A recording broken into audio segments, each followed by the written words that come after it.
আসসালামু আলাইকুম, hello guys. আজকে একটা আমি জিনিস দেখছি, ভাবলাম যে আপনাদেরকেও দেখানো যাক। তার জন্য তাড়াতাড়ি করে মাঠে চলে যাচ্ছি। চলেন দেখা যাক কি জিনিসটা। আপনারা মনে হয় কোনো দিনই দেখেননি, চলেন দেখানো যাক। এর জন্য আমি দৌড় পাড়া লাগবে, দৌড় পাড়তেছি। আমি তাড়াতাড়ি যাব।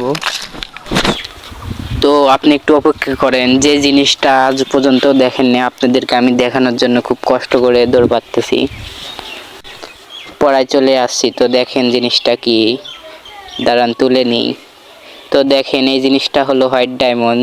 দেখে জীবনেও দেখেননি মনে হয়, আমার মনে হয়। আপনারা দেখেন, এটা দেখানোর জন্য এত পরিশ্রম। দেখেন হোয়াইট ডায়মন্ড, বাংলাদেশের কোথাও মনে হয় এটা পাওয়া যায় না, আমাদের এলাকায় এটা রয়েছে আর কি। দেখতেই পাচ্ছেন হোয়াইট ডায়মন্ড। দেখেন হোয়াইট ডায়মন্ড, দেখেন কত হোয়াইট ডায়মন্ড। I know.